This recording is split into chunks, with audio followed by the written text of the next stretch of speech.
I'm Lila Bennett, and I'm gripping my steering wheel as my Honda skids on Asheville's gravel driveway, the tires spitting stones into the dusk's icy grip. My name means nothing to my parents, who wait inside to shatter me on my 30th birthday. I'm here to tell you how they called me a freeloader, despite years of paying their bills, and how I fought back, tearing their world apart. The porch light flickers, dim as their love, the Blue Ridge Mountains looming like silent judges. My cheap birthday cake slides, its red icing smearing like blood. I'm walking into a trap, and I don't know if I'll escape. Hope you enjoyed this story. Leave a like and share your thoughts in the comments. We'd love to hear where you're watching from. Now let's continue with the story. The air bit at my neck as I stepped out, the October chill sneaking under my jacket collar. Asheville's autumn painted the sky in bruised purples, the distant mountains looming like silent judges.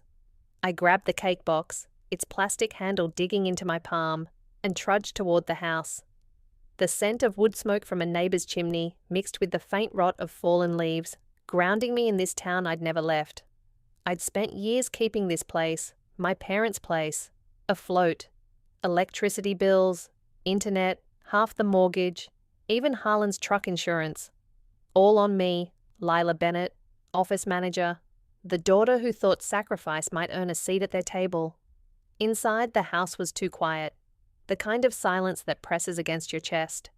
The kitchen's fluorescent lights buzzed, casting a sickly glow over the chipped formica table. Dinner was already set: meatloaf, canned green beans, boxed mashed potatoes, same as every Wednesday. Harlan slouched at the head, his mechanic's hands, rough from years of grease but idle now, curled around a whiskey glass. Faye, prim in her church secretary cardigan, fussed with her fork, eyes fixed on her plate. No card, no smile, no "Happy birthday, Lila." I should have known. I set the cake on the counter, the bag crinkling louder than I meant. Worked late, I said, voice flat, hanging my coat on the hook. Had to finish some reports. No apology, just fact. Harlan grunted, pouring another inch of amber into his glass. Faye didn't look up. I sat, the tension spiderwebbing across the room, thick as the humidity before a storm. Knives scraped plates, glasses clinked, the mechanical rhythm of a meal no one wanted to share. I pushed a clump of potatoes around my plate, the weight of the day settling in my gut like a stone. Halfway through, Harlan slammed his fork down, the sound sharp enough to make Faye flinch. My spine stiffened. He leaned back, his eyes, cold, grey, like the November clouds rolling in, fixed on me. "You're too old to be freeloading, Lila," he said, voice low, rehearsed. "Time you left." The words hung in the air, unreal, like a line from a play I hadn't rehearsed for. I blinked, glancing at Faye, waiting for her to contradict him, to soften the blow. Her lips pressed thin, bloodless, her silence louder than his words. My throat tightened. "I pay the internet," I said, slow, deliberate. "The electricity, half the mortgage, groceries, facts laid bare." My voice steady despite the crack in my chest. Harlan laughed, a short, sharp bark that stung like a slap. "Paying a few bills doesn't buy you a lifetime stay, princess." Princess. The nickname he'd used when I was 6, climbing into his lap with pigtails and scraped knees. Now it was a blade, twisted to wound. I swallowed, the room tilting. This wasn't a drunken rant. It was planned, deliberate, timed for today, my birthday. Not a celebration, but a deadline. I pushed my plate away, the meatloaf cold, the cake forgotten. "Got it," I said, voice clipped, standing so slowly the chair didn't scrape. Their eyes followed me, expecting tears, begging, some pathetic display to justify their cruelty. I gave them nothing but a nod, sharp and final. Harlan smirked, like he'd won something. Faye's shoulders slumped, shame pooling in her posture, but not enough to make her speak, not enough to stop me from being disposable. I paused by the counter, the cake box sagging, one candle missing, probably lost in the car's jostle. It felt like a metaphor, one light gone, one daughter erased. I carried it upstairs, each step creaking under my weight, loud and accusing. My bedroom door closed with a hollow thud, and I leaned against it, letting the silence press in. This house was never mine. Maybe it never had been. Sitting on the bed, I stared at the cake, its red icing smeared through the plastic window, nauseatingly sweet. The room smelled of old carpet and memories, nights spent balancing their checkbooks, weekends patching their roof in the rain, birthdays skipped to cover their emergencies. I'd given everything, money, time, dreams, thinking it'd earn me a place. But tonight they'd drawn a line I couldn't uncross. Outside, Asheville's wind rattled the maples, their last leaves clinging stubbornly to branches. Winter was coming, and I wouldn't be here when it hit. My eyes drifted to my laptop on the nightstand, its faint glow a beacon in the dark. A spark flickered in me. Not hurt, not yet anger, but something sharper. They thought they could discard me and keep living off my scraps. They were wrong. I cracked my knuckles, the sound loud in the quiet, and reached for the laptop. My fingers hovered over the keys, steady, deliberate. If they wanted me gone, fine. But they'd learn what it meant to lose the daughter who'd held their world together. The screen lit up, and with it, a plan began to form. One click at a time. The glow of my laptop screen cut through the darkness of my childhood bedroom, its sterile light casting shadows across the faded quilt and peeling wallpaper. The musty scent of old carpet clung to the air, mingling with the faint twang of a banjo from some late-night busker down the street, a reminder that Asheville never fully slept. My fingers hovered over the keyboard, steady despite the storm in my chest. Harlan and Faye thought they could erase me, but they'd forgotten who kept their world spinning. The utilities, the internet, the insurance, all in my name, paid with my overtime, my skipped vacations, my life. Tonight I'd cut those cords, one by one. I logged into the electric company's portal, my password sliding in like second nature. Years of late-night bill payments had burned the routine into my muscles. Log in, check balance, auto-pay. But not tonight. My cursor lingered over the remove payment method button, my pulse a steady drum in my ears. I thought of last winter, when I'd stayed late at the office 3 nights a week to cover a $600 electric bill after Harlan forgot to pay. He'd grunted a half thanks, then cracked open another beer. I clicked submit. Confirmation flashed. Payment method removed. The first cord snapped. Next was the water bill. I'd taken it over after Faye let it lapse, leaving us with a week of cold showers and boiled tap water. I dipped into my savings, money I'd scraped together for a dream trip to the Smoky Mountains, to keep the pipes running. My finger didn't tremble this time. Cancel autopay. Gone. The internet was next. Their lifeline for late-night streaming and endless scrolling, funded by my paychecks. I deleted my card info, each click a small rebellion, a reclamation of the pieces I'd given away. My phone buzzed, yanking me from the rhythm. A text from my cousin Mason Reed, the only family member who ever seemed to see through the fog of Harlan and Faye's lies. They're talking crap about you already. Watch your back. I stared at the words, my stomach twisting. Mason, a barista at a downtown coffee shop, had always been the odd one out, like me. He'd fought his own battles, sobriety mostly, and had a knack for spotting the cracks in people's facades. I typed back, "What did they say?" But he didn't reply. The silence felt heavy, like a warning. I turned back to the laptop, pulling up the auto insurance portal. Harlan's rusted Ford truck, Faye's battered Camry, both covered under my plan to save them a few $100 a month. Faye's voice echoed in my head from last year, sticky sweet. "You're so good with money, Lila. It just makes sense." Sure it did, for them. I clicked remove vehicle for each, my heart thudding not with fear, but with a grim satisfaction. The screen blinked. Changes effective at midnight. By morning, they'd feel the weight of their own choices. I leaned back, the bed creaking under me. The room was a time capsule. Faded posters of indie bands from my teens. A cracked mirror reflecting my tired green eyes. I'd spent years here, balancing their checkbooks, patching their lives while mine frayed at the edges. I remembered the summer I cancelled a weekend getaway with friends to pay for Faye's new tires after she skidded off a rainy road. She'd patted my hand, called me a good girl, then handed me the tow bill. I'd paid it, like always, thinking it'd earn me a place. Tonight proved it never had. The laptop's fan hummed, a soft drone against the wind rattling the maples outside. I opened my bank app, The joint account Faye insisted we keep for emergencies. My savings, $4,000, scraped from years of skipped dinners out and secondhand clothes, sat there, vulnerable.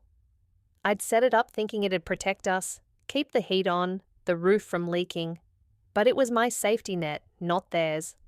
I transferred every cent to a private account I'd opened months ago, when a quiet voice warned me this day was coming. Transfer complete, the screen read. Another cord severed. I paused, my fingers hovering over the email app. Part of me wanted to write them, to spill every hurt, every sacrifice they'd ignored. You used me, I typed, the words raw, jagged. You don't get to anymore. But I didn't hit send. They didn't deserve my words, not yet. Silence was sharper, a blade they'd feel when the lights went out, when their Wi-Fi died mid-show. I closed the laptop with a soft snap, the room plunging back into darkness. The cake sat on my nightstand, its plastic box dented, the red icing a smeared wound. I pushed it away, the sweet smell turning my stomach. Outside, Asheville's nightlife hummed, distant laughter, the clink of glasses from a nearby brewery. I wasn't staying here. Not in this house, not in this lie. I grabbed my suitcase, already half-packed from weeks of quiet dread, and shoved in the essentials, clothes, a sketchbook I hadn't touched in years, a photo of me and Mason at a bluegrass festival, grinning like we still believed in family. As I zipped the bag, my phone buzzed again. Another text from Mason. They're planning something. Don't let them guilt you. My chest tightened. Planning what? A public tantrum? A sob story to the neighbors? I didn't reply, but his words lit a fire under my skin. They'd always played the victim, but this time I wasn't their prop. I slung the bag over my shoulder, the weight familiar, heavy with more than clothes. The house creaked as I stepped into the hall, the lights flickering once, a faint warning of the chaos I'd set in motion. The morning sun filtered through Asheville's downtown, painting the brick walls of Sadie Brooks's loft in warm golds. I dropped my suitcase by the door, its thud echoing in the open space. Sadie's place was a haven. Exposed beams, local art splashed with vibrant blues, a record player spinning soft indie folk that smelled of coffee and freedom. Outside, Biltmore Avenue buzzed with early risers, street vendors hawking sweet potato pies, a banjo player strumming for tips. I inhaled, trying to ground myself, but my phone vibrated against my hip, a relentless reminder of the life I just left. Sadie, in her nurse's scrubs, handed me a chipped mug of coffee, her hazel eyes sharp with concern. You look like you just ran from a bear, she said, half smiling. I tried to laugh, but it came out hollow. Close enough, I muttered, sinking onto her second-hand couch. The cushions smelled faintly of lavender, a stark contrast to the stale must of my parents' house. My phone buzzed again, Harlan's name flashing. I ignored it, but the voicemails piled up, each one a needle in my chest. Lila, honey, Faye's voice trembled through the first message, all syrup and crocodile tears. There's been a mistake with the electric. We're in the dark. Please call. The next was Harlan, slurring, angry. You think you can screw us over? Fix this now. I set the phone face down, my hands trembling. I'd known they'd panic, but hearing it, feeling their desperation claw at me, stirred a guilt I hated. Had I gone too far?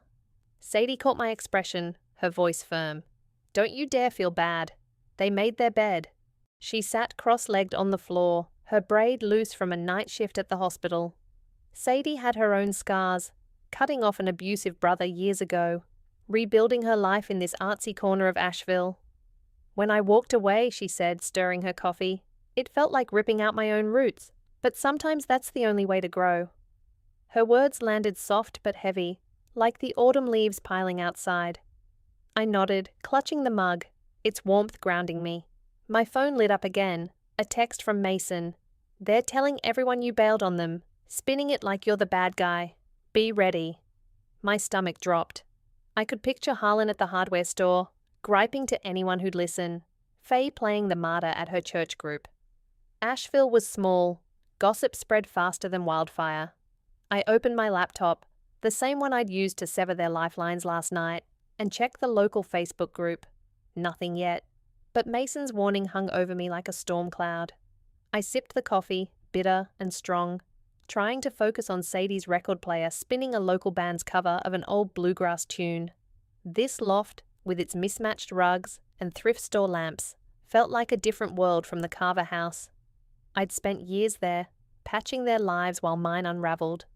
I remembered the winter I skipped a painting class, my one escape, to cover Harlan's dental surgery after a bar fight cracked his jaw. He'd come home, drooling and cursing, never once thanking me. I'd told myself it was family. Now I saw it for what it was, theft. Sadie stood, stretching, her scrubs wrinkled from a double shift. "You're staying here as long as you need," she said, not a question but a fact. "And don't let them drag you back into their mess." I nodded, but the guilt lingered, a shadow I couldn't shake. Had I been too harsh? Could I have left without burning every bridge? My phone buzzed again. Another voicemail from Faye, her voice cracking. "Lila, we're your parents. How could you do this?" I deleted it without listening to the rest, my jaw tight. I wandered to the loft's wide window, overlooking Asheville's streets. A couple pushed a stroller past a mural of mountain wildflowers, their laughter faint but real. This city had always been my home, but I'd never felt like I belonged. Not in my parents' house, not in their version of family. Sadie joined me, resting a hand on my shoulder. "You're not alone in this," she said. "You've got me, and I'm not going anywhere." My phone vibrated again, this time a call from an unknown number. I let it go to voicemail, my heart racing. Was it a neighbor? A family friend they'd roped into their drama? I played the message on speaker, bracing myself. It was Faye again, her voice softer, almost broken. "Lila, please. We can't afford to fix this. Talk to us." I closed my eyes, the words clawing at old wounds. But Sadie's voice cut through. "They're playing you. Don't fall for it." She was right. I'd seen Faye's tears before, when the bank called about missed mortgage payments, when the car broke down, always followed by a bill slid my way. I opened my eyes, the city's pulse steadying me. I wasn't their ATM anymore. But Mason's text echoed in my mind. "Be ready." Whatever Harlan and Faye were planning, it was bigger than voicemails. A public attack, maybe. Something to paint me as the villain to Asheville's tight-knit community. I set the phone down, my hands steadier now. Outside, a street musician strummed a slow tune, the notes drifting up like a promise.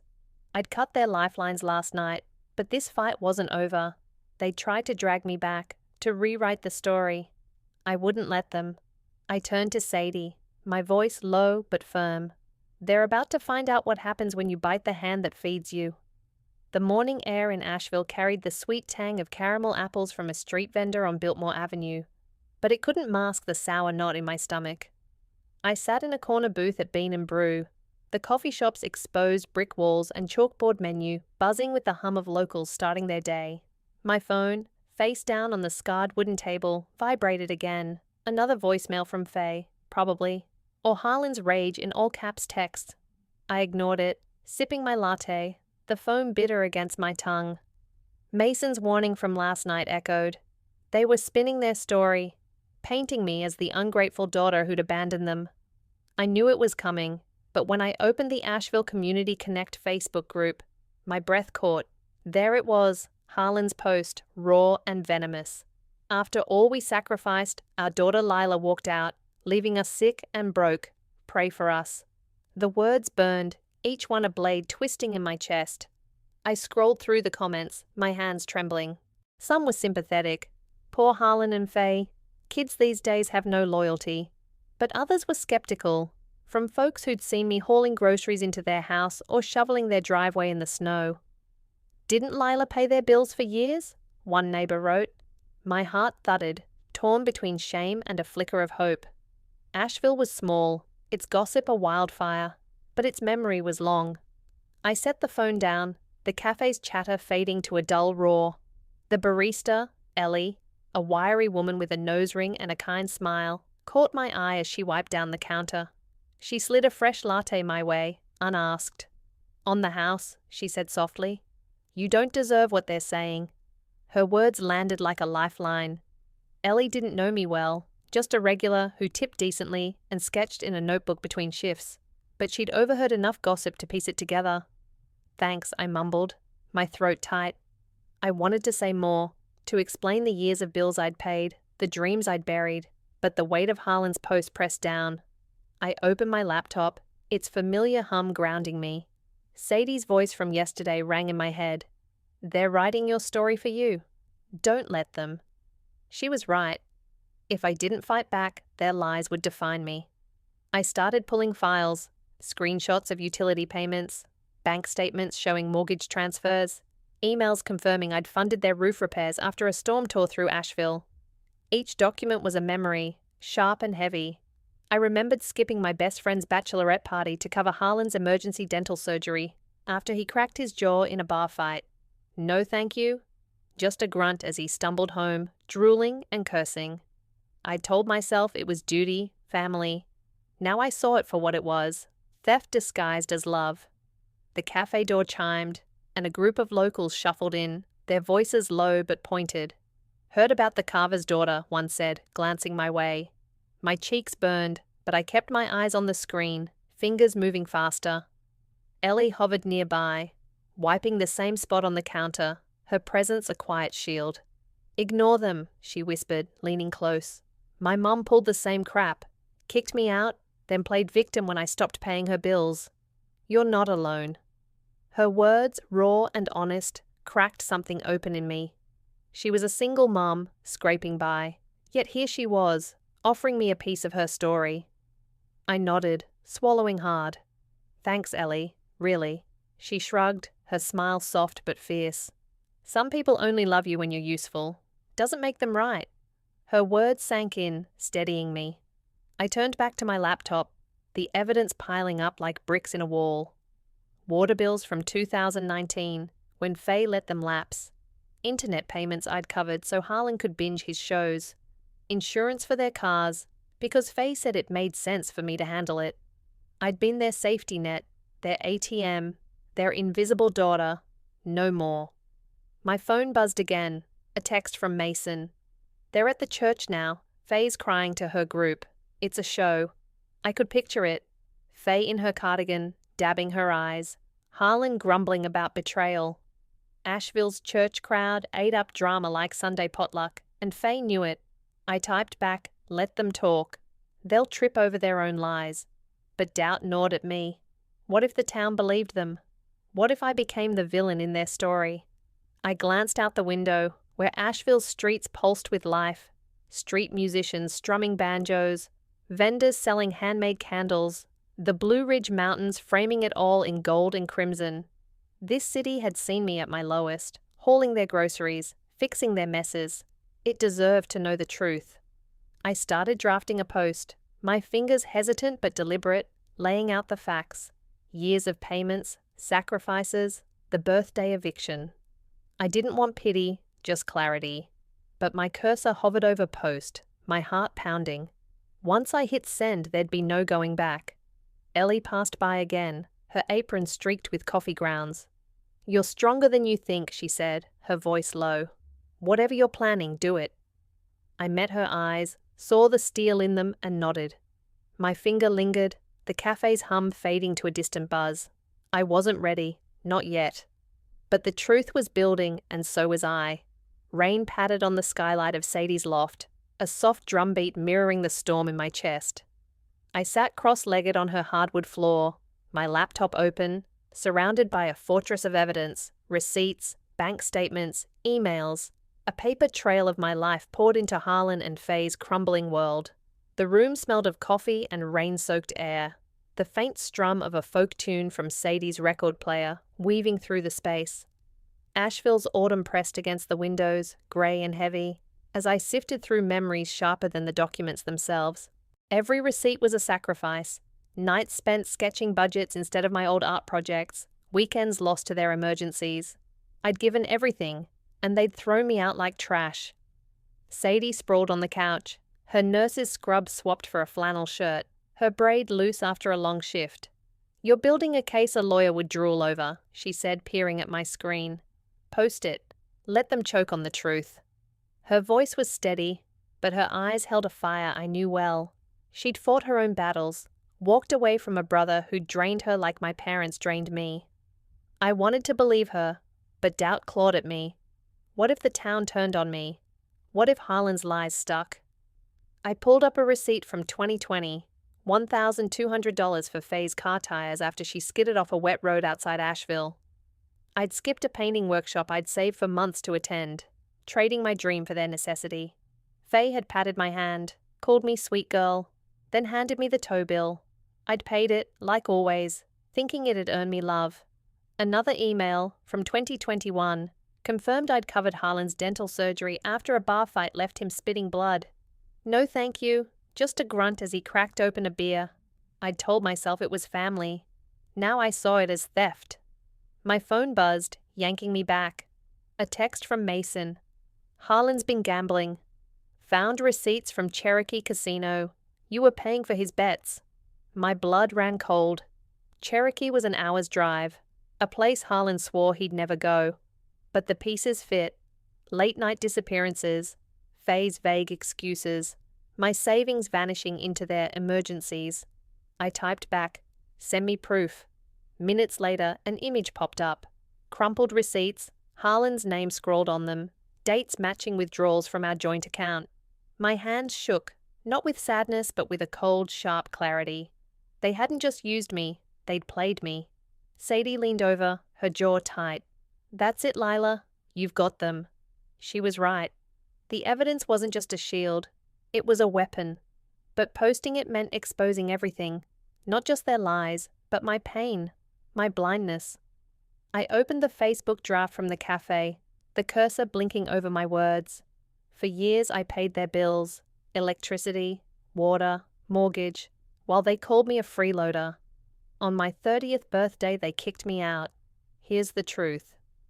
I attached screenshots, each one a brick in the wall I'd built. A knock at the door startled me.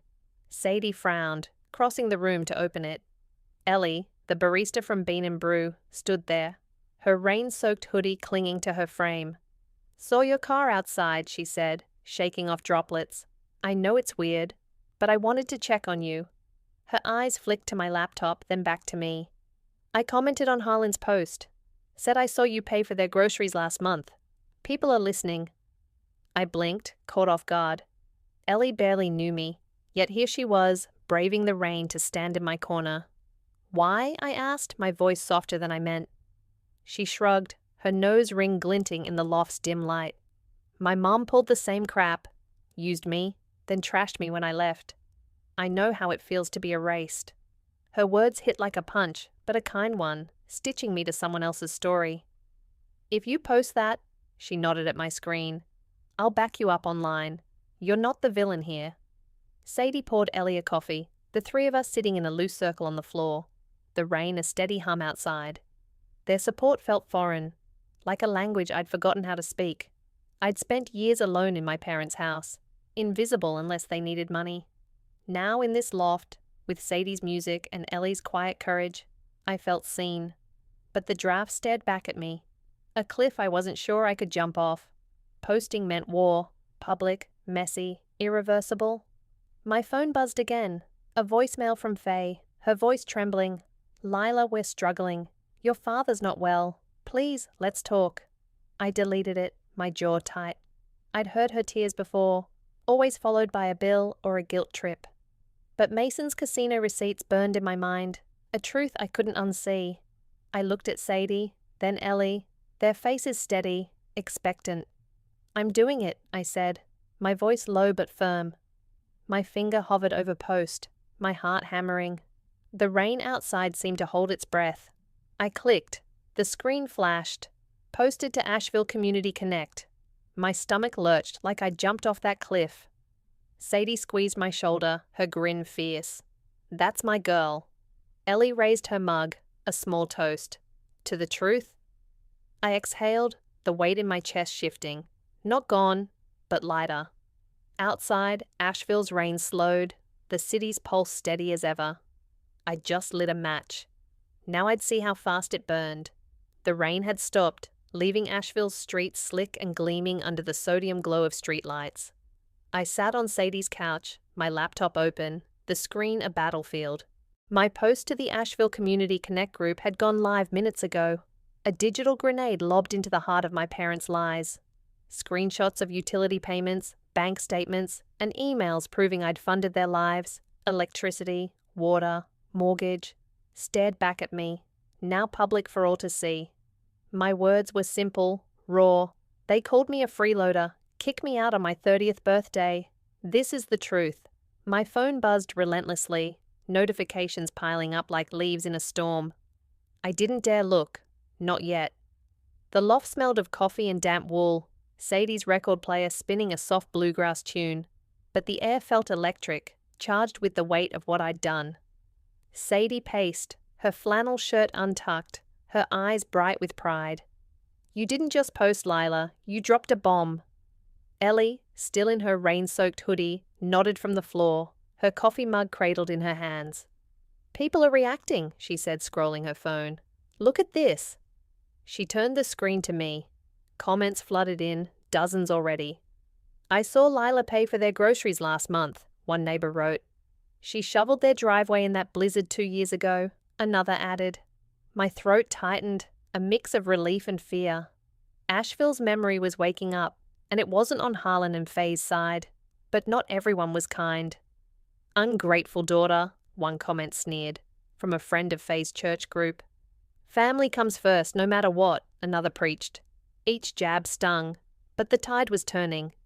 Ellie's comment stood out, bold and clear. Lila's been their rock for years. I saw her buy their groceries at Ingles last month. No questions asked. Shame on Harlan and Faye for lying. I looked at her, my voice catching. You didn't have to do that. She shrugged, her nose ring glinting. Had to. Truth deserves a voice. My phone buzzed again. A voicemail from Faye, her voice trembling through the speaker. Lila, why would you post that? You're tearing us apart. Please take it down. I deleted it, my jaw tight. I'd heard her tears before, always a prelude to a bill or a guilt trip. Sadie snorted, reading my expression. She's not sorry, she's scared. They're losing control. I nodded, but doubt gnawed at me. Had I gone too far? Exposed too much? The notifications kept coming. Likes, shares, comments piling up like bricks in a wall I hadn't meant to build so fast. Mason texted, his message blunt. Harlan's pissed. Posted a reply. Brace yourself. I opened the group again, my heart sinking. Harlan's response was a rant, all caps. Our daughter exaggerates for sympathy. We sacrificed everything. This is a family misunderstanding. The comments beneath were brutal, some biting back. Funny how you never mentioned her paying your bills, one snarked. You don't look broke in that new truck, another jabbed. I exhaled, the weight shifting. Their lies were cracking, and Asheville was watching. Sadie plopped beside me, her grin fierce. They're scrambling. You've got them. She raised her mug, a mock toast. To the truth setting you free. Ellie joined in, her smile soft but steely. To Lila, who's tougher than she knows. I managed a weak laugh, the warmth of their support foreign but grounding. Outside, Asheville's nightlife hummed, banjo notes drifting from a nearby brewery, laughter spilling from patios. This city, with its mountain heart, was seeing me, maybe for the first time. But the victory felt fragile. My phone buzzed again. A private message from Ms. Harper, my old elementary teacher. Lila, I read your post. I'm proud of you. You deserved better. Her words hit like a hug I hadn't known I needed. Ms. Harper had always been kind, slipping me extra crayons when my parents forgot to buy school supplies. I typed back a shaky thank you, my eyes stinging. The town's support was growing, but so was the noise. Harlan and Faye wouldn't go down quietly. Another notification popped up, this one from a stranger. Check your porch. I frowned, glancing at Sadie. She shrugged, crossing to the loft's door. Outside, under the glow of a flickering street lamp, sat a manila envelope, its edges damp from the earlier rain. My stomach twisted. What the hell? Sadie muttered, picking it up. She handed it to me, her eyes narrowing. This doesn't feel right. I tore it open, my hands unsteady, and pulled out a single sheet. A legal notice, Harlan's name scrawled at the bottom, accusing me of theft and elder abuse. My breath caught, the room tilting. Sadie grabbed the paper, scanning it. "This is bullshit," she snapped. "They're desperate." Ellie leaned in, her voice calm but firm. "You've got the receipts, Lila. They've got nothing but lies." I nodded, but the words, elder abuse, theft, clawed at me. They weren't just fighting back, they were trying to destroy me. I set the envelope down, my hands shaking. But something else stirred.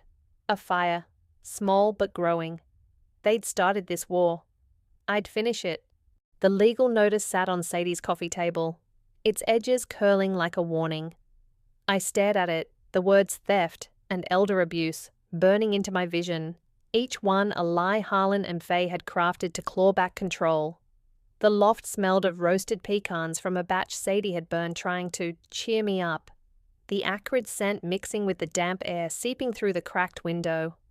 Asheville's morning was grey, the Blue Ridge Mountains shrouded in mist, mirroring the fog in my head. My phone buzzed, another voicemail from Faye probably, or a text from Mason warning me of their next move. I didn't check. I couldn't. Not yet. Sadie paced, her flannel sleeves rolled up, her voice sharp. "They're bluffing, Lila. This is a tantrum in legal font." She was right, but the weight of their accusations pressed down, heavy as the rain clouds outside. Ellie, who'd stayed the night on the couch, sat up, her hoodie rumpled. "You've got everything? Receipts, emails, bank statements. They can't touch you." Her confidence steadied me, but the fear lingered. What if they spun this to the town? What if Asheville believed them? I grabbed my laptop, needing action to drown the doubt. "I'm calling legal aid," I said, my voice steadier than I felt. I found a number for a free clinic downtown, near Pack Square, and dialed. The woman on the line, a paralegal named Tara, listened as I laid out the story. Years of paying their bills, the birthday eviction, Harlan's casino receipts Mason had sent. "Send me everything," she said, her tone calm but firm. "You've got a strong case. Honestly, you could countersue for financial exploitation." Her words were a lifeline, pulling me from the edge. Sadie drove us to the legal aid office, her old Jeep rattling through Asheville's streets, past murals of mountain wildflowers and vendors selling sweet potato pies. The office was a cozy nook tucked between a bookstore and a craft brewery, its walls lined with legal texts and local art. Tara, a woman with sharp eyes and a no-nonsense bob, greeted us, her desk cluttered with coffee mugs and case files. I handed over my evidence, every receipt, every email, every proof of their dependence. She scanned them, nodding. "This is airtight," she said.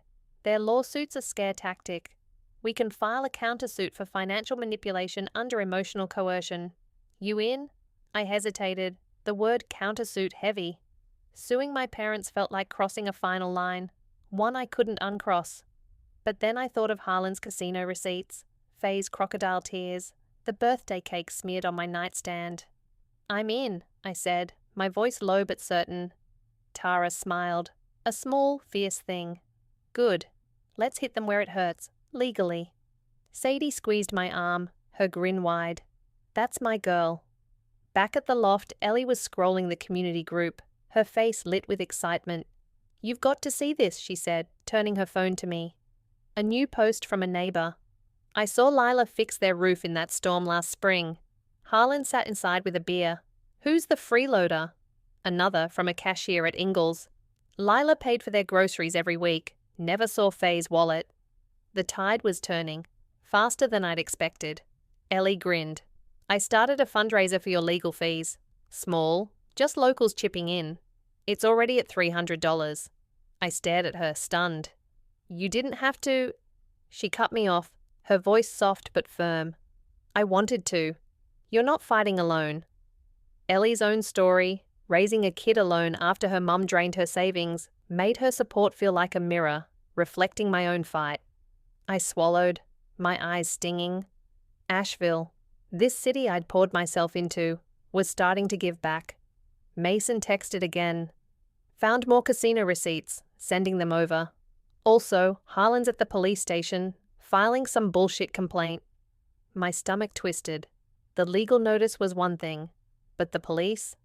I forwarded Mason's receipts to Tara, my hands shaking.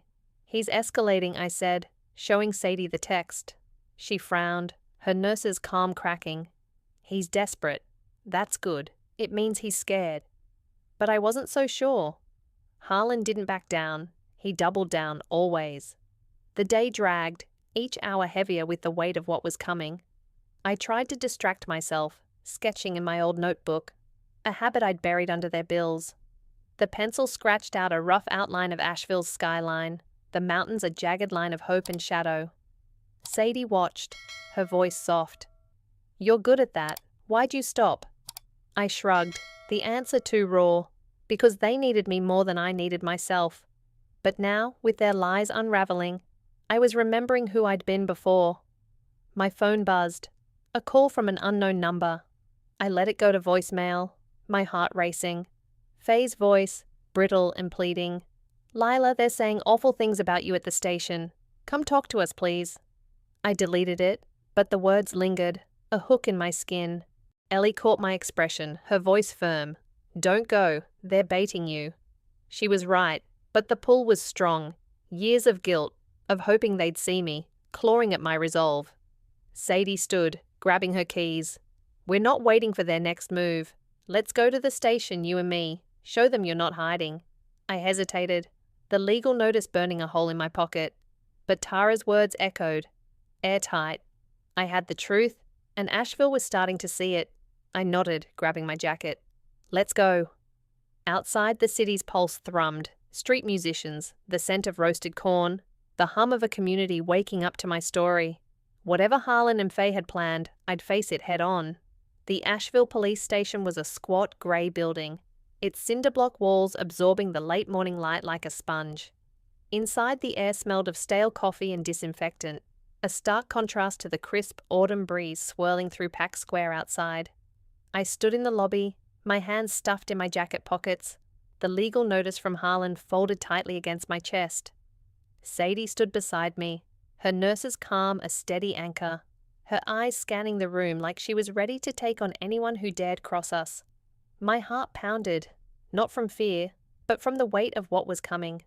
Harlan and Faye were waiting inside, ready to spin their lies to the police. But I had the truth, receipts, emails, bank statements, and a town starting to see through their facade. The officer at the desk, a middle-aged man with a tired mustache, waved us toward a small conference room. Harlan sat rigidly at a battered wooden table, his mechanic's hands clenched into fists, his face an alarming shade of red. Faye perched beside him, her church secretary cardigan buttoned to her throat, her hands twisting the strap of her handbag until the leather creaked. Her eyes flicked to me, wet and pleading, but I knew that look, crocodile tears, always followed by a demand. I met her gaze, my own steady, unyielding.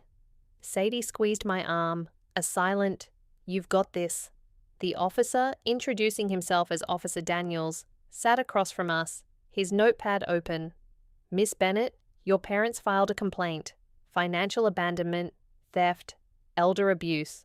His voice was neutral, but his eyes flicked to Harlan's trembling fists, then back to me.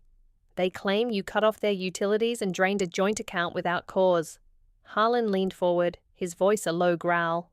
"She left us high and dry, officer. After everything we did for her." Faye sniffled, dabbing her eyes with a tissue, but her shoulders stayed stiff, calculated. I pulled out my folder, the weight of years in every page, screenshots of utility payments, mortgage transfers, casino receipts Mason had sent. I paid their electricity, water, internet, and half their mortgage for years, I said, sliding the documents across the table. I covered Harlan's dental surgery, Faye's car repairs, their roof after the 21 storm. They kicked me out on my 30th birthday, called me a freeloader. My voice didn't waver, though my pulse thrummed in my ears. "This is the truth." Officer Daniels scanned the papers, his brow furrowing. Harlan sputtered, "She's twisting it." "Those were loans, not gifts." Faye nodded, her voice trembling. "We're family, Lila. How could you humiliate us like this?" Her sobs echoed off the walls, loud and theatrical. But I didn't flinch. I'd heard this performance before, always with a bill waiting in the wings. Daniels raised a hand, silencing them. "These documents show Miss Bennett as the primary account holder. You've got no claim to theft." He flipped to Mason's casino receipts, his eyes narrowing. And this suggests you were misusing funds she provided. Harlan's face darkened, his chair scraping as he shoved it back. This is a witch hunt. She's manipulating everyone. Faye's sobs grew louder, but Daniels didn't blink. Mr. Carver, if you pursue these charges, you're looking at defamation and potential financial abuse claims against you. Her evidence is solid. He turned to me, his voice softer. You did the right thing coming forward. I nodded, my throat tight, the weight of his words sinking in. For the first time I felt seen, not as a daughter, but as a person. Harlan stormed out, Faye trailing behind, her sobs fading into the hall. Sadie grinned, nudging me. They're done, Lila. You buried them. I managed a shaky smile, but the victory felt hollow, like a bruise I hadn't noticed until now. As we stepped outside, the autumn sun broke through the clouds, bathing Asheville's streets in gold. 2 figures waited by Sadie's Jeep. Ellie, the barista, and Ms. Harper, my old elementary teacher, her grey hair tucked under a knit cap. Ellie waved, her hoodie bright against the grey pavement. Heard you were here. Wanted to check on you. Ms. Harper stepped forward, her eyes soft but fierce. I saw your post, Lila. You were always the strong one, even as a kid. She paused, her voice dropping. I left my own family years ago. Parents who took and never gave. It's not easy, but it's right. Her words hit like a warm hand on my shoulder, stitching me to a story bigger than my own. I swallowed, my eyes stinging. Thank you, I whispered, the words too small for the weight they carried. Ellie chimed in, her voice bright. The fundraiser's up to $500 now. Asheville's got your back. I blinked, stunned. Strangers, neighbors, people I'd barely spoken to, they were rallying for me. The town's pulse thrummed around us, street musicians strumming banjos, the scent of roasted corn drifting from a nearby vendor. I wasn't invisible anymore. But as we walked to the Jeep, my phone pinged. An email from a local art gallery, offering a part-time job. My heart skipped. A new path, maybe, but the timing felt too perfect, like a test. The River Arts District smelled of wet paint and coffee. Asheville's creative heartbeat pulsing through its brick warehouses and graffiti-splashed walls. I stood in my new apartment, a second-floor walk-up with creaky floors, and a view of the French Broad River glinting under the October sun. The lease was signed yesterday, my name alone on the dotted line. A quiet victory after years of signing checks for Harlan and Faye. The space was small, a sagging couch I'd found at a thrift store, a wobbly kitchen table, walls I'd painted pale blue, the colour of open skies. My sketchbook lay open on the counter, a half-finished drawing of the Blue Ridge Mountains, my first in years. I was starting over, but the weight of the past clung like damp leaves. I unpacked a box, my hands moving through muscle memory, clothes, a chipped mug from Sadie, a photo of me and Mason at a bluegrass festival, grinning under fairy lights. My phone stayed quiet, a rare mercy since the police station showdown. Harlan and Faye hadn't called since, their silence louder than their accusations. Asheville's community had spoken though, neighbors, strangers, even Ellie's fundraiser, now at $700. A testament to a town that saw me when my own blood didn't. But the art gallery email from yesterday lingered in my mind, a part-time job offer that felt like a door cracking open. I hadn't replied yet, afraid to trust the hope it stirred. Sadie sprawled on my couch, her boots propped on a milk crate, a takeout container of sweet potato pie from a local diner balanced on her lap. This place is you, she said, gesturing at the walls. All it needs is some of your art up there. I laughed, shaking my head. Haven't painted in years. Too busy paying their bills. She raised an eyebrow, her nurse's practicality cutting through. You're not their bank anymore. Paint. Live. Her words landed soft but heavy, like the river's hum outside. A knock at the door startled me. Ms. Harper stood there, a knit scarf loose around her neck, holding a small sketchbook wrapped in brown paper. A housewarming gift, she said, her smile warm. I invited her in, my hands clumsy as I unwrapped it. The sketchbook was leather-bound, its pages crisp, begging for ink. You used to draw in class, she said, sitting at my table. Mountains, rivers, always so alive. Don't let them take that from you. Her words cracked something open, a memory of myself I'd buried. Lila, the artist, not the daughter who paid for everything. I swallowed, my voice thick. You didn't have to do this. Ms. Harper's eyes softened. I did. I left my family at your age, Lila. They called me selfish, but I found peace. You will too. Her story, so like mine, felt like a map to a place I was still learning to navigate. Sadie grinned, toasting with her pie fork. To new beginnings. I clutched the sketchbook. Its weight a promise, not a burden. Mason texted as Ms. Harper left. Coming by. Got something to tell you. My stomach twisted, but his tone felt lighter than before. When he arrived, his barista apron still tied loose. He looked different, less haunted, his eyes clearer. I'm done with them, he said, leaning against my counter.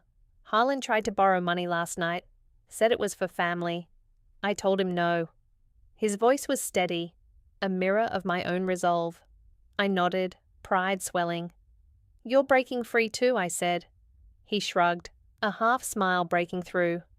Learned from the best. We talked over coffee, the river outside glinting like a promise.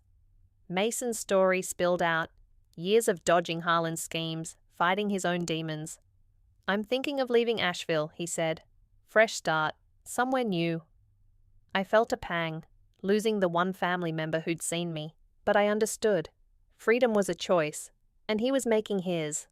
I glanced at the sketchbook, then at my phone, the gallery surrounded by the gentle hum of Asheville's River Arts District. I felt the stirrings of a new life taking root. As evening fell, I unpacked the final box, my fingers brushing something small wrapped in tissue, the plastic cake topper from my 30th birthday, the one that marked the night everything changed. Its cheap edge glinted in the lamplight, no longer a wound but a relic of survival. I held it, my chest tight with something new, not pain, but possibility. The job offer waited, Mason's words echoed, and Asheville's pulse thrummed outside. I was building something they couldn't take. Asheville's autumn festival spilled across Pack Square, a riot of fairy lights, caramel apple stands, and bluegrass music that pulsed like the city's heartbeat. I stood amid the crowd, the crisp October air carrying the scent of roasted pecans and wood smoke, my breath visible in the evening chill. The Blue Ridge Mountains framed the scene, their peaks softened by twilight, a quiet reminder of the world beyond my old life. My hands, free of the weight of Harlan and Faye's bills, clutched a paper cup of cider, its warmth seeping through my gloves. For the first time in years, I felt light, not just unburdened, but alive, like I'd stepped into a painting I'd forgotten how to draw. The festival was Asheville at its best. Street vendors hawking handmade quilts, kids chasing each other with glow sticks, banjo players strumming tunes that made your feet tap without permission. A month ago, I'd have been invisible here, too busy balancing my parents' checkbooks to notice the city's pulse. Now, I was part of it. Ellie, the barista who'd become a friend, appeared beside me, her hoodie swapped for a knit sweater, her nose ring glinting under the lights. Told you this'd be worth it, she said, grinning, a caramel apple in hand. Asheville knows how to throw a party. She wasn't wrong. The town had rallied around me since the police station showdown, their support a steady hum in the weeks that followed. The fundraiser Ellie started had hit $1,000, enough to cover my legal fees, and then some. Neighbors stopped me at coffee shops, sharing stories of my kindness, shoveling their driveway, paying their groceries, memories I'd thought no one noticed. Even Ms. Harper, my old teacher, had sent a card, her handwriting steady. You're building a life they can't touch. Their words stitched me back together, piece by piece, until I could stand here under these lights and feel like I belonged. Sadie joined us, her flannel jacket loose, a paper plate of fried cornbread in hand. This is your victory lap, Lila, she said, nudging me. You earned it. I laughed, the sound freer than I remembered. Victory didn't feel like a parade. It was quieter, like the river's hum outside my new apartment, or the sketchbook I'd filled with mountain drawings since moving in. I'd taken the art gallery job, part-time, curating local pieces in a sunlit space in the River Arts District. It wasn't much, but it was mine, a step toward the artist I'd buried under their demands. The crowd parted, and Mason emerged, his barista apron gone, his face softer than I'd seen in years. Didn't think you'd show, I said, half teasing. He shrugged, a half smile breaking through. Couldn't miss your big moment. Mason had been my shadow through this fight, his casino receipts the final nail in Harlan's lies. He'd decided to leave Asheville soon, chasing a fresh start in Raleigh, a choice I respected. "You're gonna be okay," I said, my voice low. He nodded, his eyes meeting mine. "So are you." We moved toward the main stage, where a local band plucked a lively rendition of Wagon Wheel, the crowd clapping along. Ellie pulled me into a clumsy dance, her laughter infectious, and Sadie joined in, her boots stomping the cobblestones.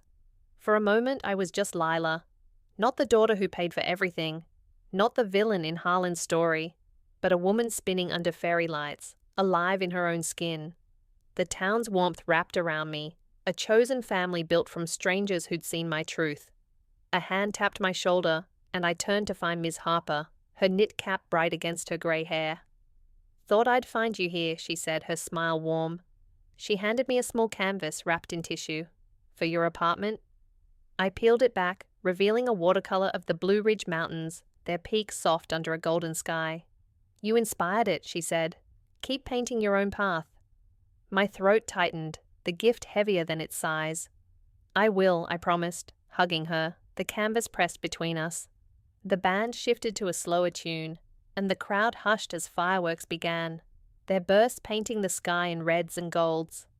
I stepped away from the group, finding a quiet spot near a pecan stand, the topper from my 30th birthday cake heavy in my pocket. I'd brought it tonight, not sure why, but now it felt right.